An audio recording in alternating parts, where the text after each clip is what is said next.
Republican negotiators continue their work on an agreement on the debt ceiling and a budget to try to rein in skyrocketing spending, the priorities, frankly, from the left. And reports are indicating that Democrats in Congress are upset with how the negotiations are seemingly beginning to trend. Well, another big question in all of that is how are the Republicans going to hold up as the pressure mounts? Well, joining me now to discuss this is U.S. Representative Andy Ogles, who is a member of the Financial Services Committee and also the House Freedom Caucus. He represents the 5th Congressional District of Tennessee. Congressman Ogles, welcome to Washington Watch. Good to see you. Well, thank you for having me. All right, well, let's just begin. Give us the latest. What are you hearing on the negotiations? Yeah, obviously Kevin McCarthy's done a great job of unifying the Republican caucus and really driving home this idea that if you're going to raise the debt ceiling, you're going to have budget cuts. And the majority of Americans support that. The polling indicates it. You've got the Senate Republicans have signed a letter, roughly 45 of them saying, look, we're not going to pass anything unless there's some cuts involved. And there was a recent data showing that when you look at the messaging war with Republicans, we often don't do a good job at that when it comes to the debt ceiling and budget cuts, where we're actually winning this war of public opinion. People understand that we have to get our fiscal house in order. So 35 of us sent a letter to Kevin McCarthy just yesterday, encouraging him to hold the line and indicating that if for some reason that the number that we initially proposed and passed and the limit, Save Grow bill is larger, then the price goes up, if you will, meaning that we want more on our side if Democrats want to extend it to 2 years versus a year, let's say, for example. I think that's a great strategy. And listen, I likewise, right along with you, applaud Speaker Kevin McCarthy, as well as the GOP conference right now and the leadership that each of you and the Freedom Caucus have provided in moving all of this forward. And it appears to me, and correct me if I'm wrong, Andy, that it appears, though, that there are some areas that there seems to be agreements on. Is that true? Are you hearing anything yet? Well, when you look at the bill or the package we put forward, when you look at the spending levels, when you look at work requirements for welfare, all of those really go back to either Clinton or Obama. And so there's really nothing, when you hear the White House press secretary talking about the Republicans need to be reasonable, we're simply going back to 2 previous Democratic administrations and using data points from their administration to put forward for the American people. So it is very reasonable. It is very thoughtful. And quite frankly, every member of the Senate should be able to vote for this. And it's the right path for America. We've got to start cutting our budget. You know it. I know it. Whether you're a plumber or a lawyer or a doctor or an electrician or somewhere in between, you know that our fiscal house is a mess and we've got to change the direction. I always liken our economy to the Titanic. It is a big ship and it turns slowly. And if we don't change course, there is a collision ahead. That collision is avoidable if we'll just do the right thing. And that's where Biden's going to have to suck it up, do his job, and accept the plan that the Republicans have put forward. Absolutely. And, the ship does turn slowly, but the ship also sinks quickly if it doesn't turn. And so it's all in perspective together.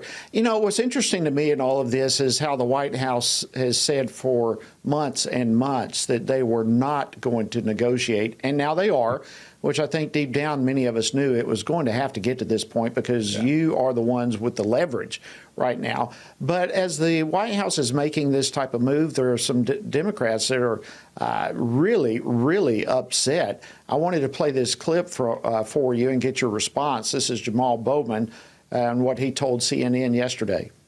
I called on the president to invoke the 14th Amendment and mint a coin and do not negotiate with hostage takers. I mean, we don't negotiate with terrorists globally. Why are we going to negotiate with the economic terrorists here that are the Republican Party? Unbelievable. Your response. Well, first off, he needs to read and study the 14th Amendment. I think most constitutional lawyers will say that is a big stretch and would be create an abuse of power and a constitutional crisis. It does not apply. It's not germane. It's not going to be used. But this is what the White House has done. trying to make it appear that there's some other option, that somehow Republicans are being obstructionists. Right after we released our plan, they said, "Oh, seniors, they're going to cut your benefits." Totally not true. They said, "Oh, veterans, they're going to cut your benefits." Totally not true. In fact, our plan increases spending for our veterans. And so now they're saying, "Oh, look, there's this other path. Republicans are being obstructionists. There's this 14th Amendment out there." And it's totally false. So the only thing that the Biden administration has done to this point is lie and obfuscate, because they don't have a plan. They never planned for the Republicans to unite and do what was right for the American people. We did. We're a more unified caucus today than I think, when you look back historically, that you've had since Newt Gingrich came into power. And what that does is, we passed an energy bill. We passed a border bill. We passed a bill that will right the ship, if you will, when it comes to the debt ceiling. Nobody expected us to do that, and we've done it. And kudos to Kevin McCarthy. I was one of the 20. I was one of those that held out for the rules package that allows us to cut the budget, that allows us to investigate the FBI. So I'm kind of one of those quote unquote hardliners. But what you've seen is that rules package has empowered the Congress to do its job. And because we fought those few days to get a better outcome, we're a stronger, more united caucus than, again, you've seen in recent history. Absolutely. And we're so proud of that. Listen, I want to play one more clip and get your response to, as you're talking about how the Democrats and even the president have been so untruthful. There's this line from the president that he continues to reiterate the claim that he has cut the deficit. Look at this clip. We're going to get a quick reply. Under my administration, we've already cut the deficit by $1.7 trillion in our first 2 years. I've reduced the deficit, I said, $1.7 trillion in my first 2 years without raising a cent and raising taxes above anyone making less than $400,000.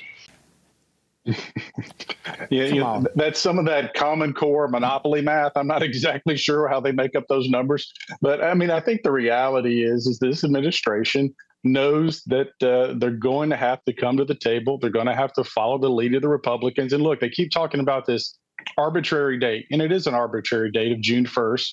If it was such a crisis, why did the Senate Democrats go home? Why did Biden go to Japan? Well, because it's not as big of a crisis as they claim it to be. And they're trying to manufacture some sort of crisis and make the Republicans look bad. But we're unified in our message. We're unified in the outcome that we're trying to achieve. And at the end of the day, Democrats are going to have to follow our lead. And we're going to have to cut in order to raise the debt ceiling. Real quickly, we've got just over a minute and a half left. But switching topics, you signed on to a letter addressing leadership of the Foreign Affairs Committee regarding legislation to defund or withdraw from the World Health Organization. Real quickly, tell us about that. Well, I mean, I think what you've seen during COVID and really pre-COVID is, the World Health Organization has really become weaponized against the United States. It's deeply influenced by China. And I think most people recognize now that China is an existential threat to the United States of America. And so it's time for us to go on offense instead of continually playing defense, and to send a message to these organizations, international organizations. If you're going to get in bed with China, the United States of America is not going to play nice with you. And I wish others would catch on to that. We're all watching even now as the World Health Assembly is still going on. They're just giving themselves this treaty to give unelected bureaucrats authority over sovereign nations. It's really a frightful thing to watch. That's right. And I'll never bow down to the WHO, and I think no one in the United States should capitulate to do so either. Well, thank you so much, Congressman Andy Ogles. We appreciate you being with us this evening on Washington Watch. Thank you.